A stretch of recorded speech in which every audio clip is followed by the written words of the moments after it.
parte eu vou falar com você, que nós começamos a primeira vez que o isopo foi usado na Bíblia, e a última vez, e depois nós vamos pegar um propósito dele, que fala aqui no entendimento, sobre a purificação.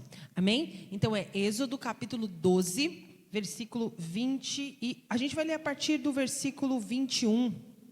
Deixa eu ver se é o 21 ou se é o 20. Êxodo 12.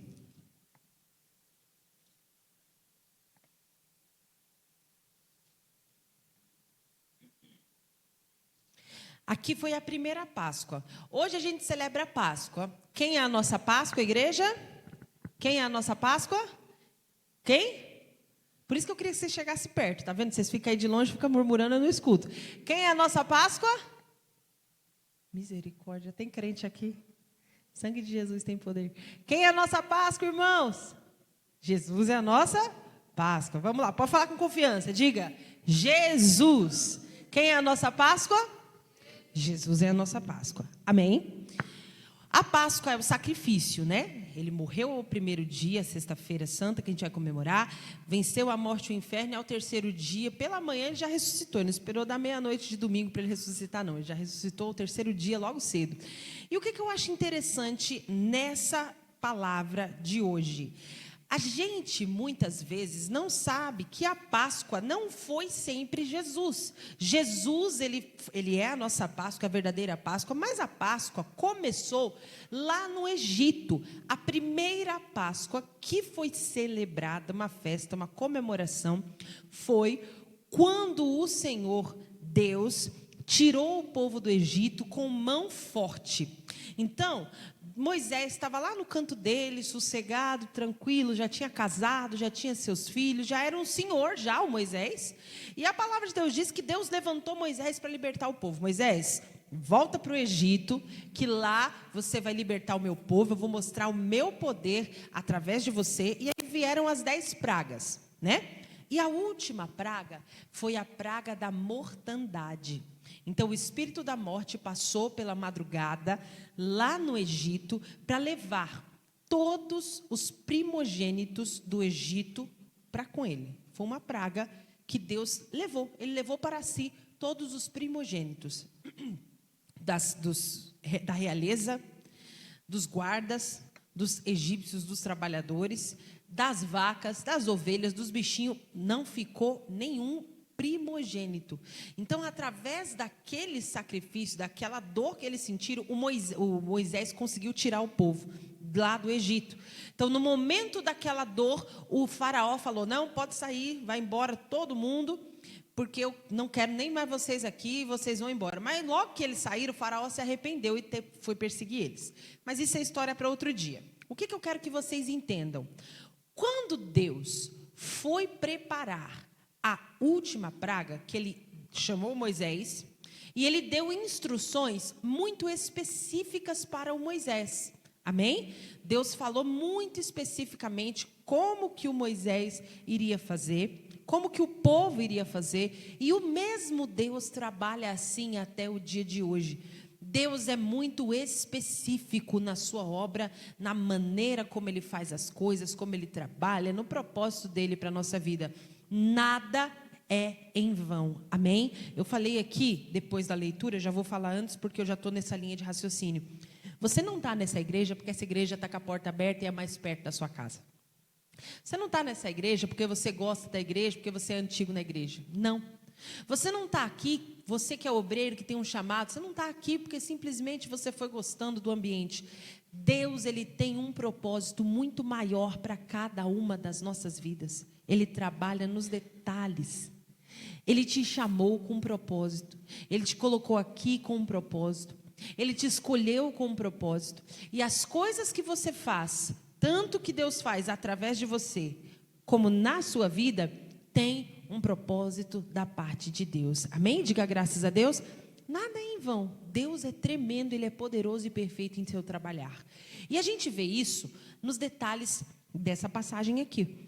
Antes do espírito da morte sair pelo arraial, acabando com tudo, o Senhor, deu aqui algumas instruções. Vamos ver que aqui tem o uso do isopo da primeira vez na Bíblia, foi aqui. Êxodo 12, 21. Deixa Chamou, pois, Moisés a todos os anciãos de Israel e disse-lhes: escolhei e tomai vós cordeiros para as vossas famílias e sacrificai a Páscoa. Atenção, não está escrito sacrificai a Páscoa, não é um A craseado. Se fosse um A com crase, você queria sacrificar para a Páscoa, mas não, a Páscoa era o sacrifício. Só que o que significa a palavra Páscoa? Páscoa vem do hebraico Pesach, que significa passagem. Páscoa não significa sacrifício. A Páscoa é o sacrifício, mas o significado da palavra Páscoa é passagem. Qual foi a passagem que os hebreus conquistaram? A saída do Egito para Nova Canaã. A passagem do meio do mar em terra seca. Amém? Então a Páscoa significa passagem. Hoje a nossa Páscoa é quem? É Cristo. Qual foi a passagem que ele conquistou para nós? A entrada no reino dos céus, o perdão dos nossos pecados. O Egito que a gente sai é da nossa vida sem Cristo, para entrar na Canaã, numa vida com Jesus. Diga graças a Deus. Essa é a passagem que você conquista quando você aceita o sacrifício de Cristo. Cristo é a nossa Páscoa. Aquele que foi sacrificado, morreu pelos nossos pecados, pelas nossas iniquidades, para que nós pudéssemos ter salvação. Então, Páscoa significa passagem. Amém? Então, eles iriam conquistar a passagem deles, do Egito para Canaã. Tudo, nos mínimos detalhes, Deus tem um propósito. E o Senhor chamou o povo dele e falou assim: gente, vocês vão fazer uma festa. Essa festa vai ser feita com a morte de um cordeiro. Vocês vão matar um cordeiro para vocês comerem, se alimentarem. O sangue que vocês tiram, vai ser uma celebração mesmo. Todo mundo vai jantar junto. Deus, ele é especialista em nos dar a direção. E ele falou assim, tem até uma outra passagem que ele é mais detalhista. Ele fala assim, olha, se tiver uma família muito pequena, 2, 3, 4 pessoas, porque os hebreus eles eram prósperos em filhos. Se tiver uma família muito pequena, não mate um cordeiro para desperdiçar a carne e jogar fora. Não é um sacrifício de morte para matar. Não. Eu quero que vocês comam. Então, a morte de um animal, sempre na Bíblia, tinha um propósito também de alimentação. Uma vez eu estava passando no mercado, e aí Deus segura a nossa língua bem segurada, porque eu estava escutando uma macumbeira falando em toda altura, num deboche tão grande. Eu falei, Jesus, o Senhor me segura aqui agora, senão eu vou arrumar uma briga terrível nesse mercado. E a macumbeira estava lá, porque vocês falam da gente que sacrifica os bichos, mas na Bíblia também tem sacrifício de bicho, vocês fazem a mesma coisa. É tudo mentira quando você escuta uma coisa dessa. A gente não tem nada a ver o sacrifício dos animais para cobrir o pecado do Antigo Testamento, para o sacrifício que é feito muitas vezes em religiões adversas. A minha vontade era falar para ela, não senhora, a gente nunca pôs agulha em coluna de gato, nunca costurou a boca de bicho vivo, a gente não tem morte com requinte de crueldade para conquistar coisas que a gente quer, para trazer o amor amarrado, sei lá como. A gente não faz isso e nunca fizemos. Aquilo que tem na Bíblia a respeito do sacrifício, dos rituais, das coisas que eram feitas, tudo que tem na face da terra, Deus tem um propósito. As leis da natureza obedecem a Deus, as leis da física, da química, tudo foi Deus que criou. Então, no isopo existem propriedades purificantes. Isso serve não apenas para a parte física, mas também tem um impacto na parte espiritual. E o diabo sabe das propriedades das leis da natureza tão bem quanto o próprio Deus. Porque ele passou a vida inteira dele tentando distorcer os rituais, a criação e a palavra de Deus. Ele é o falsificador. Então, o propósito do inimigo não é te trazer uma coisa nova, é te trazer uma coisa parecida com o Evangelho. Por isso que tem muita gente que acha que está muito bem sem Deus, sem vir à igreja, sem servir ao Senhor, porque o inimigo ele é especialista em enganar, em falsificar. Então ele vai mostrar para você que está tudo bem você levar uma vida no pecado, que está tudo bem você ser mentiroso, você ser fornicador, você ser assim, assim, assado, você sacrificar o capeta. Ele mostra isso, mas não. Quando você analisa a palavra, você observa que nos detalhes, Deus tem algo muito maravilhoso. Assim como quando você limpa uma roupa. A sua roupa que você lava, o alvejante que você usa, ele obedece a leis. Talvez existem algumas coisas que a gente usa para limpar que vieram da natureza, irmãos. Deus criou todas as coisas e também a natureza. Então, atenção nos detalhes, porque Deus, ele é muito específico. Ele tem um propósito e as coisas que ele faz têm uma direção. Eu nunca me esqueço quando eu estudei a passagem do Ófine e do Finéias, que eles eram 2 sacerdotes, os filhos de Eli, que não tinham respeito com as ofertas e com esses sacrifícios. Eles eram sacerdotes, mas eles não respeitavam, ou seja, eles enfiavam o garfão lá na panela antes do tempo para comer. Eles se serviam primeiro, eles não tinham respeito, decência com as ofertas e com os sacrifícios. Eles faziam tudo de forma a ser para o benefício próprio deles. Por isso que eles pereceram, morreram e foram pessoas que não deram nenhum pingo de bom testemunho. Então, você vai ver aqui na palavra de hoje também a questão do sacrifício dos animais, mas não é para fazer a nossa própria vontade, não é com requinte de crueldade, tem um propósito em cima de cada uma das direções que Deus dava. E é claro que hoje não é necessário sangue de bode, sangue de animais, sangue de coelhos, sangue de passarinho, isso tudo ficou para trás, irmãos. Hoje é necessário nós usufruirmos do único sacrifício, porque o pecado entrou na terra por um homem, e por um homem ele foi retirado, que é o Senhor Jesus, amém? Então ele foi o cordeiro, ele se entregou, se sacrificou, ele entregou a si mesmo para morrer em nosso lugar. Diga graças a Deus.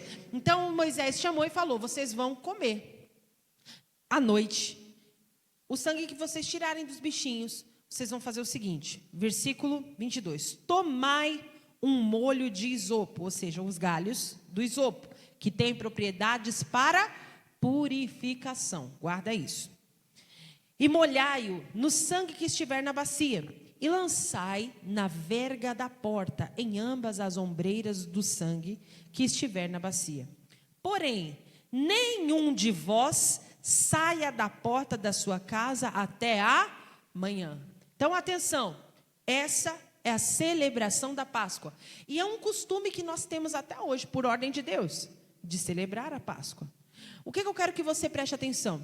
Deus falou: a casa que tiver com sangue nos umbrais da porta, ela vai ter ali o que? Uma marca, que o espírito do destruidor vai respeitar. E aí ele fala a respeito disso. Então, na nossa Páscoa, dia 18 de abril, sexta-feira, nós vamos ter um culto aqui, às 14 horas, e vamos entregar o sangue do cordeiro, que não é um sangue humano, nem o sangue de um bichinho, é o suco da uva, como a gente faz na Santa Ceia, mas é para vocês passarem nas portas, nas janelas, nos umbrais das casas de vocês, amém? E aí diz aqui o seguinte, passem nas portas e não saia até a hora da manhã. Guarde essa informação que eu já vou falar uma revelação para vocês. 23. Porque o Senhor passará para ferir aos egípcios. Porém, quando vir o sangue na verga da porta e em ambas as ombreiras, o Senhor passará aquela porta e não deixará ao destruidor entrar em vossas casas para vos ferir. Amém? Então preste atenção, pode deixar. O que acontece? Nós precisamos aprender que o diabo, os anjos, todo mundo, a natureza obedece à lei da palavra de Deus. Existem leis da natureza que o Senhor instituiu na criação do mundo que estão intactas até hoje. As leis que a gente conhece da física, da química, também obedecem o mandado de Deus. Foi o Senhor que criou todas as coisas. Então, você nunca vai colocar uma panela no fogo para ferver água e daqui 2 horas a água vai estar fria ou vai estar na mesma quantidade. O que acontece com a água? Ela passa do estado líquido para o estado gasoso, ela tem um ponto de ebulição. Tudo isso são leis da natureza, da física, da química, entre outras, da biologia, que a gente poderia falar aqui. Tudo está debaixo da direção de Deus. Agora tem um porém, gente, que é aqui que vem a revelação. Todo mundo obedece à lei de Deus, mas tem um ser na terra que tem a liberdade, por um pouco de tempo, o livre-arbítrio para desobedecer. Quem é o ser que tem o livre-arbítrio? Quem? Nós. Você pode fazer o que você quiser da sua vida. Deus não obriga, não coloca a gente, nossas escolhas, debaixo da obediência da palavra. Somos nós que temos que sujeitar o nosso espírito, a nossa vida, à obediência da palavra. Você tem o livre-arbítrio para fazer o que você quiser, mas não se esqueça que você vai colher tudo que você plantar. Agora, o ponto aqui é o seguinte: o diabo, eu estava refletindo sobre isso e trago para você essa revelação. Por que o diabo quer tanto usar as pessoas? Porque ele não tem livre-arbítrio, gente. O diabo não tem livre-arbítrio. Quando Jesus morreu na cruz, ele despiu o poder das potestades. Ele não tem poder. O Senhor tomou o poder, a autoridade que ele tinha. Ele não tem livre-arbítrio. Eu fiz até uma anotação aqui para você entender. Os anjos respeitam a lei e a ordem de Deus, a natureza, e o diabo usa as pessoas também, porque o ser humano é o único ser que tem o livre-arbítrio. Até o mal tem que obedecer às leis de Deus. Ele não pode agir por força de vontade, mas sim por legalidade. Atenção, estando ele corrompido, ainda assim não tem saída, ele vai perder. O diabo não pode chegar na sua vida, na minha vida, e fazer o que quiser. Ele não tem. Ele tem que obedecer à instituição do poder de Deus. Agora, quando ele age, quando ele trabalha, quando ele faz, quando nós damos legalidade para ele agir. Qual é a legalidade que dá direito ao diabo de agir na nossa vida, que nos contamina, que nos suja? O pecado. É uma das legalidades. E também tem o embaraço, que é quando você está fora da vontade de Deus e na permissão de Deus. Isso é assunto para outro dia. Mas perceba o que eu falei para vocês. O Senhor afirmou categoricamente: a casa que tiver com sangue na ombreira, do jeito que eu falei, pega o isopo, faz do jeito que eu falei. Se tiver debaixo daquilo que eu instruí, o destruidor não vai entrar. Agora, vocês não podem sair. É a decisão de vocês. Nessa madrugada, eu vou passar, o espírito da morte vai passar. Se vocês saírem de casa, aí é com vocês. Vocês estão entendendo? Deus deu o livre-arbítrio. Ele não afirmou para o espírito da morte: olha, os meus hebreus não vão sair. Não, porque o hebreu tem livre-arbítrio. Ele falou, foi para os hebreus: não saiam, para não suceder com vocês o que vai suceder com os egípcios. Ele faz a mesma coisa até o dia de hoje. Por que o capeta se esforça tanto para entrar na nossa vida? Porque ele não pode, irmãos, muitas vezes fazer ou falar o que ele quer. Ele usa a boca de quem você ama, da pessoa que está mais próxima de você, de alguém que muitas vezes você dá atenção para te ferir. Ele não tem legalidade de se materializar na hora que ele quiser para você, te oferecer alguma coisa, falar algo. Ele não tem esse poder. Ele está debaixo da sujeição de Deus. Inclusive, ele até, desculpe falar dessa maneira, mas a gente devia até aprender com o cão. Que isso, pastora? Ele já sabe que ele vai perder e assim ele se esforça tanto. E a gente já sabe que podemos vencer e não fazemos um pingo de esforço para servir a Deus. Como deveríamos de servi-lo? Irmãos, hoje nós vamos falar sobre coisas muito tremendas. Nós precisamos aprender com o Senhor. Eu não quero livre-arbítrio, porque eu prefiro obedecer a Cristo. Não quero de jeito nenhum. Eu prefiro obedecer a palavra, sujeitar minha vida à palavra de Deus, do que fazer o que eu quero, do jeito que eu quero, na hora que eu quero, e pagar um alto preço. Por quê? Porque o livre-arbítrio gera para nós muitos problemas que não deveríamos passar. Então, olha que tremendo.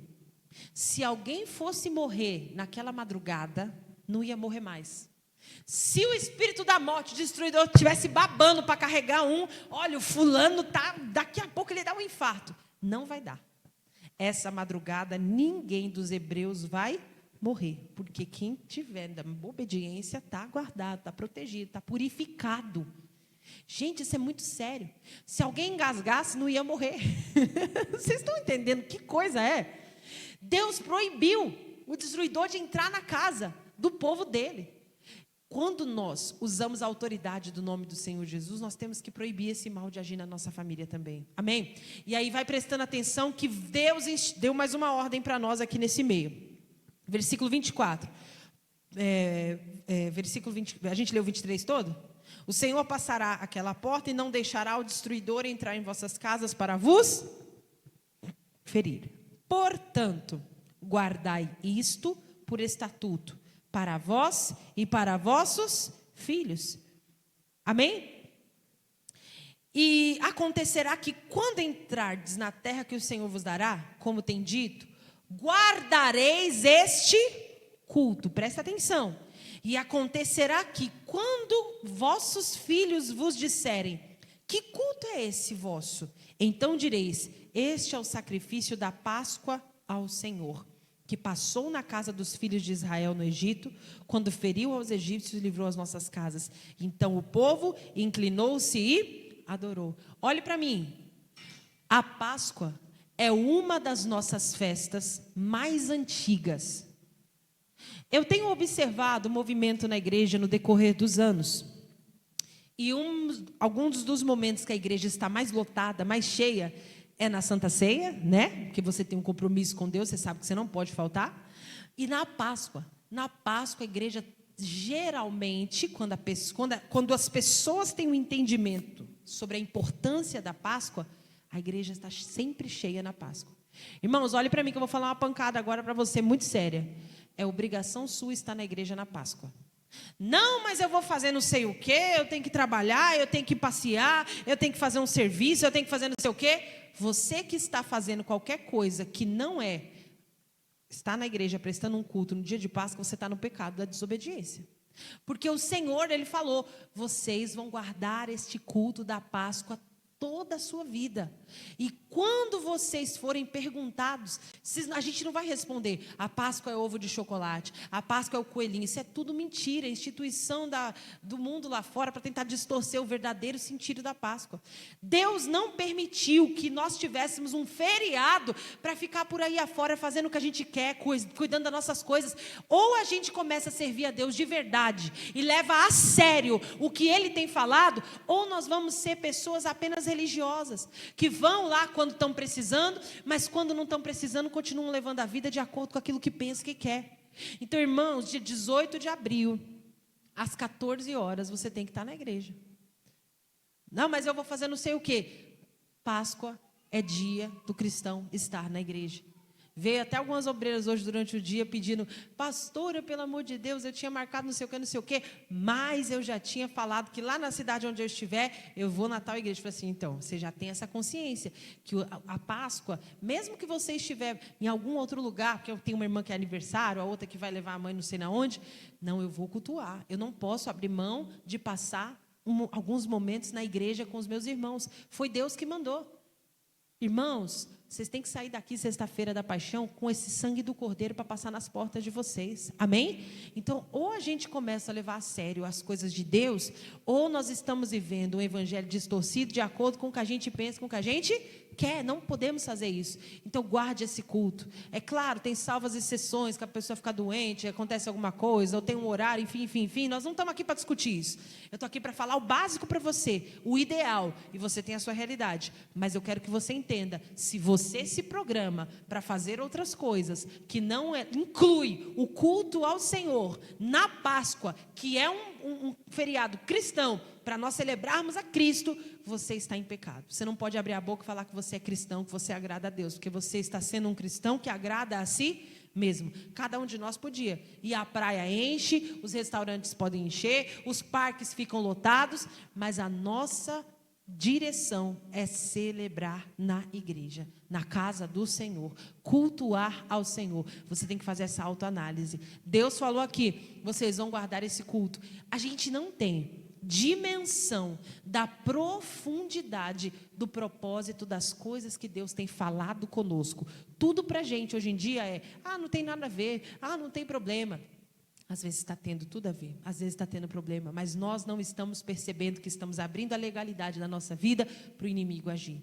Não faça isso. Desperta, ó tu que dormes, e Cristo te esclarecerá. As irmãs estão preparando aqui uma apresentação muito bonita, abençoada. Chame sua família, se programe para estar aqui. Venha tomar posse, pegue o sangue do Cordeiro. A minha vontade era que a igreja estivesse abarrotada. Se tivesse condições de fazer 10 cultos no dia, eu faria. Mas eu quero que você celebre a Páscoa do Senhor. Amém? É importante, faz parte da nossa responsabilidade que Deus nos deu. Esse é o culto que é celebrado, irmãos, desde antes de Davi, antes de Cristo, há milhares de anos. Vocês estão entendendo a profundidade da nossa crença? Que a raiz dela está muito além do que apenas passar um dia em casa sem fazer nada, ou fazendo algum trabalho, ou fazendo alguma coisa, ou passeando. É mais profundo do que isso. O céu se rasgou às 3 horas da tarde. Cristo morreu para nos dar vida e vida com abundância. E vejam os detalhes. O Senhor falou para eles: peguem um galho de isopo, molhem no sangue que estiver na bacia e passem nos umbrais. Sabe qual foi a última passagem na Bíblia que o isopo foi usado? Vamos ver? João 19. A única criatura, e é por pouco tempo, viu? Porque quando você morrer, você não vai ter mais a legalidade que você tem agora, não. Você não vai ter a legalidade de fazer o que você quer, depois que eu morrer eu acerto.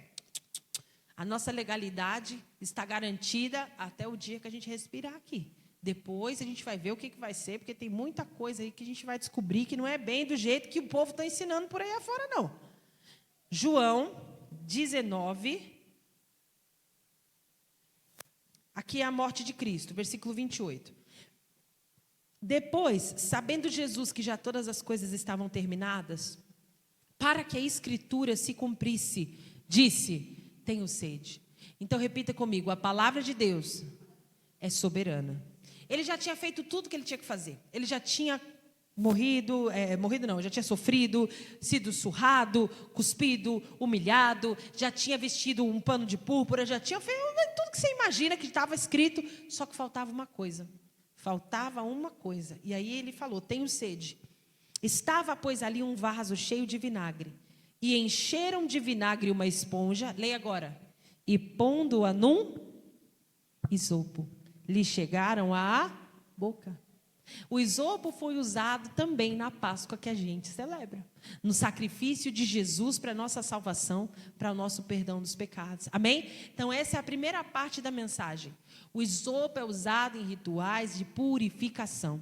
Purificação serve para, diga-se, perdão, arrependimento, transformação, salvação. Agora eu quero que você vá comigo na segunda parte da mensagem, que está tão profunda quanto essa primeira, para você entender o propósito de Deus na questão do isopo e os sacrifícios que ele tinha instituído. Levítico, capítulo 14. Gênesis, Êxodo, Levítico 14, versículo 1. Levítico 14, 1. Depois falou o Senhor a Moisés, dizendo: essa será a lei do leproso no dia da sua purificação. Será levado ao sacerdote, e o sacerdote sairá fora do arraial. E o sacerdote, examinando, eis que se a praga da lepra do leproso for sarada, então o sacerdote ordenará que, por aquele que se houver de purificar. Amém? Pare aqui. Repita assim comigo. Depois da cura. Repita de novo, com mais fé. Depois da cura, vem a purificação. Vou repetir. Depois da cura, vem a purificação. Ordem de Deus. Depois da cura, vem a purificação. Moisés falou: todo mundo que tiver um problema, for curado, lepra, vocês não podem ficar no arraial, para não contaminar, não espalhar a doença. Então, irmãos, o pecado também contamina. Nós temos muitas vezes que prestar entendimento à palavra. E ele falou assim: quem for curado da lepra, quem ficar sarado, vai, chama o sacerdote vai ver, se você tiver curado mesmo, vocês vão fazer um ritual de purificação. Diga graças a Deus. Então, irmãos, isso aqui serve para nós. Todas as vezes que você vem até Cristo, você vem por quê?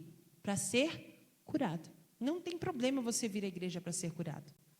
A porta da igreja vai estar aberta para isso.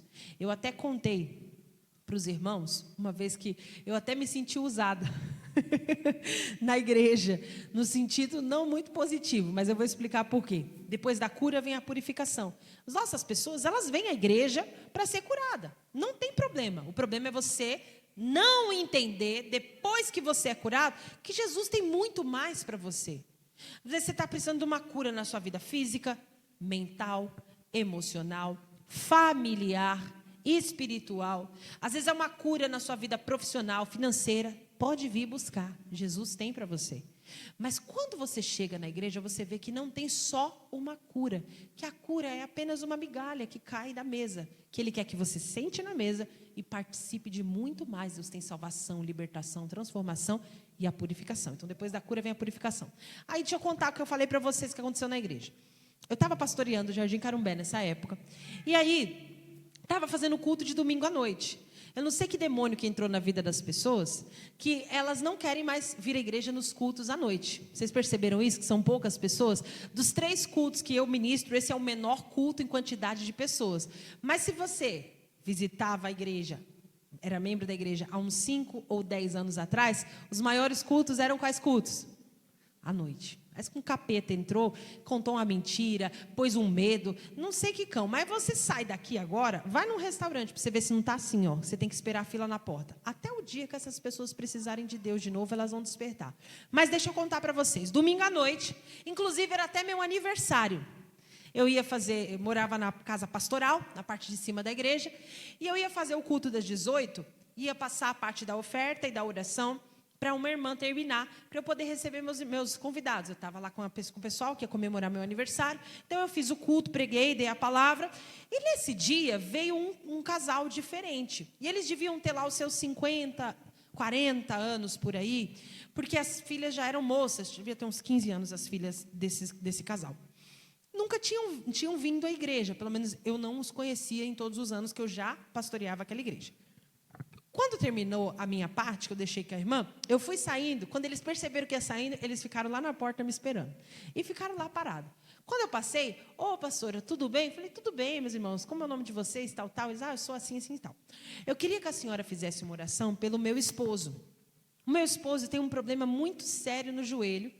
E eu trouxe ele aqui para ele ser curado, para ele receber essa oração. Eu creio nisso. Falei, com certeza, é para já. A minha vontade era perguntar, a senhora trouxe ele, mas quem te trouxe? Que eu não te conheço. Eu não conhecia. Vieram pela primeira vez, literalmente. Então, provavelmente passavam no bairro, talvez já conheciam o trabalho da Igreja da Graça. Dava para ver que eles tinham ali, né? Ela tinha um temor da palavra. Depois eu descobri que eles eram de outro ministério, mas vai escutando. E aí eu fiz a oração. Senti de Deus, pus as mãos sobre os joelhos do irmão. E eu falo, irmãos, se você não comer o melhor dessa terra, virão pessoas do Oriente e do Ocidente, sentam na mesa no lugar dos filhos, e os filhos são lançados aonde? Ficam chupando o dedo, nas trevas exteriores. E eu orei por ele, ele foi curado. Na hora que eu orei, ele foi curado. Tomou posse da bênção, saiu 100%. E amém, fui lá, celebrei minha festa, glória a Deus. Na outra semana eles voltaram e contaram quem eram eles, o que eles tinham feito. A esposa e o marido. Ele era ateu. E ele estava com um problema que ele estava ficando aleijado. Ele não ia conseguir andar. Estava muito travado. Ele falou, pastor, eu cheguei na igreja com muita dificuldade. E eu não cria. Eu era ateu. Eu não acreditava nesse negócio de igreja, de coisa. Não tinha. Mas a minha esposa me fez um desafio. Ela falou para ele assim, eu vou levar você lá e eu quero ver se você não vai ser curado. E eu estou aceitando a Jesus agora. Eu estou me convertendo agora, porque Deus me curou, me restaurou. Que lindo, irmãos. Foi bonita, eu fiquei muito feliz. E de manhã teve até um irmãozinho que estava sentado do lado de cá, que levantou a mão assim na hora da palavra e contou, pastora, foi assim comigo também. Eu tinha um problema na coluna que eu não ficava reto, eu ficava caído, era muito feio, eu não conseguia ter controle do meu corpo. E assim como foi na próxima parte da palavra, que eu já vou chegar lá, ele tomou posse da cura e foi curado. E esse homem se converteu. Ou seja, depois da cura vem a purificação. Purificação significa o quê? Salvação. Então, irmãos, isso é muito bom. Eu falei que eu me senti usada, por quê? Porque eles não eram membros da igreja, vieram ao culto, foram abençoados e depois voltaram para a igreja deles para congregar. Não ficaram aqui, eu falei assim, bonito, né? Quem dá o dízimo, mantém as portas da igreja abertas, não recebe a bênção. Vocês vão para lá cultuar, mas não tem problema não, porque a gente sabe que como a mulher do fluxo de sangue veio, pegou o que ela quis, que era a cura, sem pedir, e não foi roubo. Então, irmãos, a porta da casa do Senhor tem que estar aberta. Nós temos que ser fiéis ao Senhor para manter essa igreja em pleno funcionamento. Temos que enchê-la com a nossa presença também, assim como com a presença de Deus. E Ele está fazendo até hoje. Então, o Senhor falou, quando alguém for curado, eu também quero que seja purificado, para poder ficar no meio dos meus filhos, dos meus servos, do arraial. Naquele tempo, já havia um entendimento que muitas pessoas não pegam. Quem não lê a Bíblia, só se lasca. Existia um tempo chamado Idade das Trevas, no século 17 ali, que as pessoas eram muito porcas, muito sujinhas mesmo. A gente, inclusive, o brasileiro tem fama de ser o povo mais limpo da terra, toma até 2, 3 banhos no dia, se precisar. Isso é bem interessante, porque Deus, nos seus rituais de purificação, Ele ensinava para o povo a não comer qualquer bicho de qualquer jeito, que tinha certas doenças, que era tudo pela lei, mas o povo não ia entender se Deus ficasse explicando tintim por tintim. Então Ele falava, vocês têm que tomar banho, vocês têm que cortar os pelos, têm que lavar as mãos, têm que fazer tudo bonitinho, vocês têm que ser um povo para não viver contaminando. Inclusive, na pandemia, agora as pessoas descobriram que é importante lavar a mão, usar álcool em gel, escovar o dente. Essas coisas não são porque a gente quer ficar cheiroso. Claro que não tem nada melhor do que estar limpo, né? Quem aqui nunca tomou um banho e alguém perguntou, nossa, o que aconteceu? Você fez uma coisa nova no cabelo? Você só lavou o cabelo, parece que é outra pessoa. Então, irmãos, a limpeza é algo bom, é de Deus. E o Senhor falou, qual é o ritual de purificação? Vamos ver um pouquinho aqui, só para a gente poder pegar o entendimento que eu falei da questão do isopo. Então o sacerdote ordenará que por aquele que se houver de purificar, se tomem 2 aves vivas e limpas, e um pau de cedro, e carmesim e isopo. Mandará também o sacerdote que se degole uma ave no vaso de barro sobre águas vivas, águas correntes. E tomará a ave viva e o pau de cedro, o carmesim e o isopo, e os molhará com a ave viva no sangue da ave que foi degolada, e sobre as águas vivas, e sobre aquele que há de purificar-se da lepra, espargirá 7 vezes. Então o declarará limpo, e soltará a ave viva sobre a face do campo. E aquele que tem de purificar-se, lavará as suas vestes, rapará o seu pelo, e se lavará com água, e assim será limpo. E depois entrará no arraial, porém, ficará fora da sua tenda por 7 dias. A gente não vai entrar nos detalhes aqui do ritual, de toda aquela purificação. Mas, qual é o ritual de purificação que a gente mantém até hoje? Indispensável para aquele que foi curado por Jesus. Qual é? O ritual, o único que a gente não tem que fazer, você tem que passar por ele. Como que a gente faz o ritual, irmãos, depois que aceita Jesus? O batismo. É um ritual indispensável. Nós sepultamos a velha criatura, temos os nossos pecados apagados. Isso é um ritual indispensável, que mantém-se até o dia de hoje. Não precisamos do isopo, porque nós clamamos e fazemos aquilo crendo no sangue de Jesus. E nós fazemos como Cristo, que foi batizado nas águas por imersão. Existem alguns ministérios que fazem batismo por aspersão. A gente não tem esse costume. Fazemos como Cristo, imersão. É indispensável. Não tem como a gente querer fazer parte do povo de Deus e usar o nosso livre-arbítrio para ir contra o que Deus está mandando a gente fazer. Então, temos que entender o propósito dele para a nossa vida. Existiu, no Novo Testamento, uma cura de alguns leprosos que eu quero que você preste muita atenção aqui nessa passagem, para a gente encerrar, em Lucas 17. Vai lá comigo, em nome de Jesus. Lucas 17.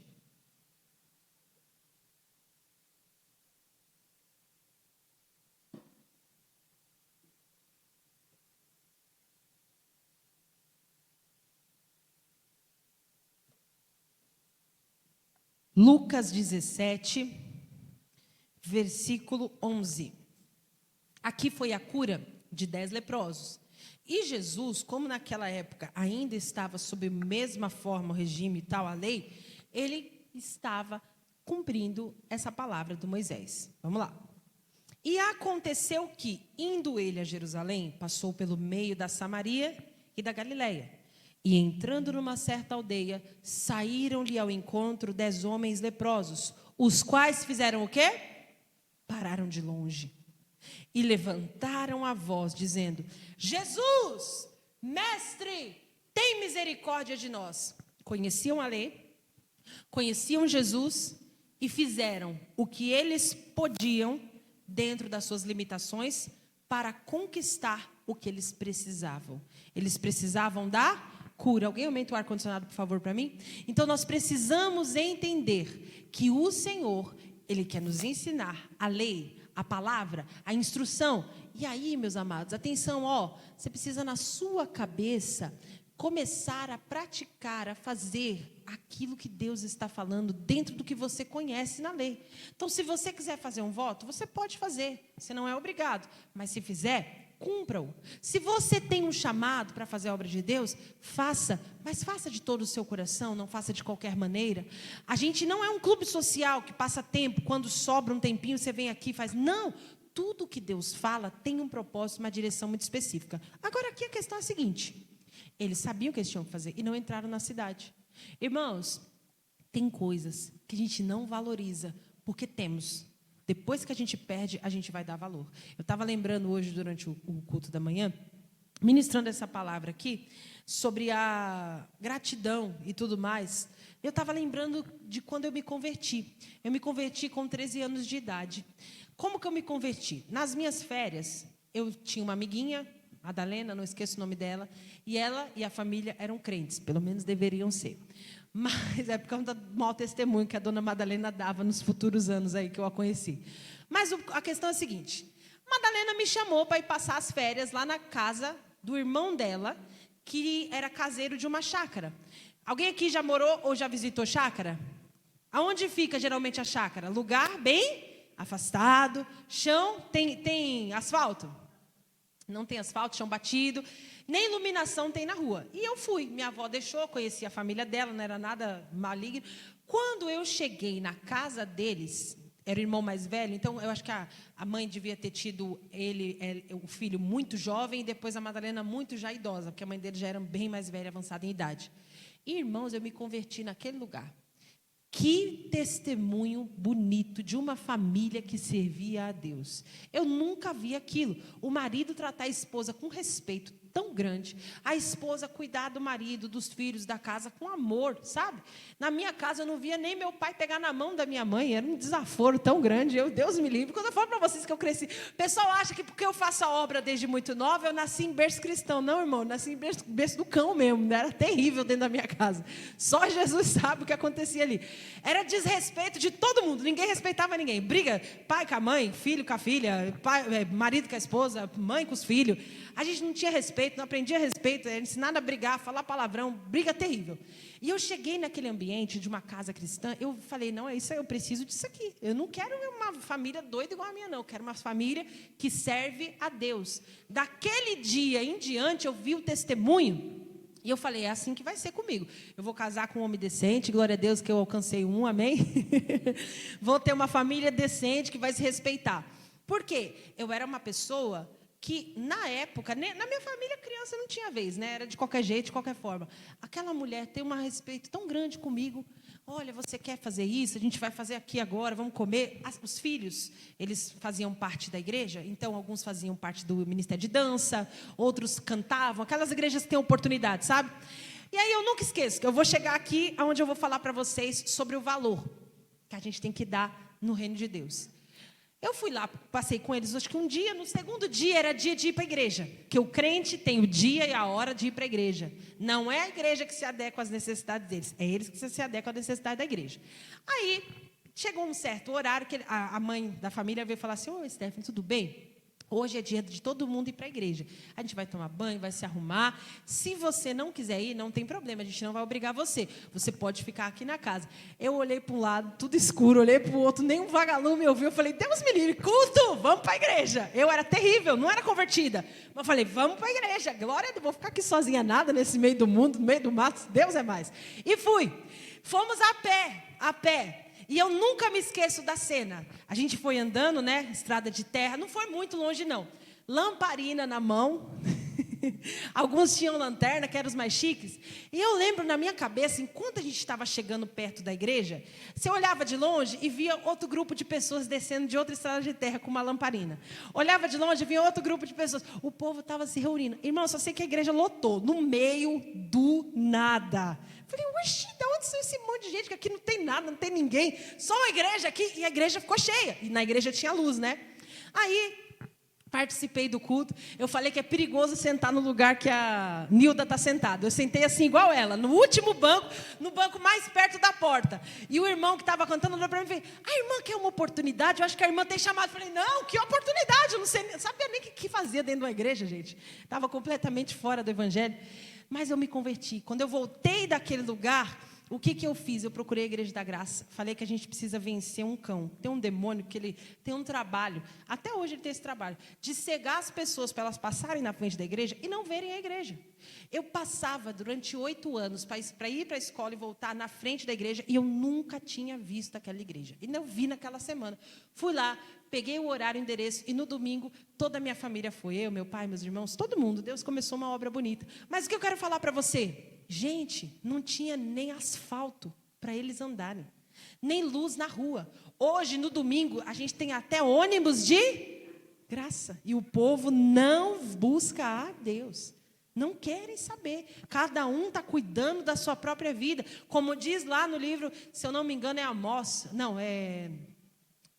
Não lembro agora na passagem dos pequenos profetas, que diz que a casa do Senhor está vazia e cada um cuidando das suas próprias casas estucadas. A gente está nesse tempo.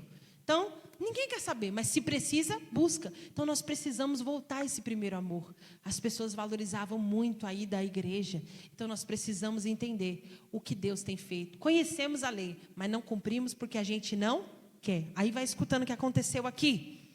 E ele disse... E mostrai-vos aos sacerdotes. E aconteceu que, indo eles, ficaram limpos. Nós somos purificados pela palavra. Salmo 119 está escrito, como purificará o jovem o seu caminho? Observando-o conforme a palavra. Jesus orou por eles? Sim ou não? Não. Jesus passou óleo, azeite na cabeça deles? Não. Talvez você que está aqui na igreja, você está criando na sua cabeça, como dizem os jovens, uma fanfic. No dia que eu senti um fogo, aí eu vou ser curado. Para com isso. No dia que eu senti um vento assim perto de mim, é a asa do anjo que está batendo. Quem nunca viu um crente falar umas bobeiras dessa, né? Tem muita gente numa religiosidade terrível. É claro, existe o versículo que diz, está alguém entre vós doente? Chame os irmãos da igreja, os presbíteros da igreja, unjam com óleo para que ele seja curado, e a oração da fé salvará ao doente, até salvar. Mas isso não é uma regra, isso é uma maneira de Deus curar. Quando você crê na palavra, você está ali como se você tivesse autorizado no mundo espiritual, carimbo de Deus, para você ser abençoado. E aconteceu que, indo eles, ficaram limpos. Pedro pescou a noite inteira, não pegou nada. Jesus falou, faze-te ao mar alto e lança as tuas redes. O que o Pedro respondeu? Senhor, não pesquei nada a noite inteira. Fiquei pescando a noite inteira e não peguei nada. Mas sobre a tua palavra lançarei o quê? As redes. Então, irmãos, nós precisamos dessa mudança, dessa fé. E ele foi curado. E versículo 15. E um deles, vendo que estava são, voltou, glorificando a Deus em alta voz, e caiu aos seus pés, com o rosto em terra, dando-lhe graças. E este era samaritano. E Jesus respondendo disse, não foram 10 os limpos? E onde estão os 9? Não houve quem voltasse para dar glória a Deus, senão esse estrangeiro? Agora, leia comigo. E disse-lhe, levanta-te e vai, a tua fé te salvou. Amém? Pode deixar, deixa aqui, que já daqui a pouco a gente pega. Então, levanta e vai, a tua fé te salvou. Então, a gente precisa compreender o que ele está fazendo e falando, na hora que ele está fazendo e falando, conforme a direção que ele está nos dando, para que a gente seja curado. E aí, quando a gente volta, vê a cura, com gratidão, entendemos a palavra, o que acontece conosco? nós somos purificados. Esse foi o único que voltou para dar glória a Deus. Levanta-te e vai, a tua fé te salvou. Irmãos, o que nos salva? A nossa fé. Então ele foi curado, e depois da cura veio o quê? A purificação. Ele foi purificado do seu pecado. O único que verdadeiramente foi abençoado foi ele. Porque não tem maior bênção do que a salvação. Amém? Vamos orar agora? Coloquem-se todos de pé em nome de Jesus.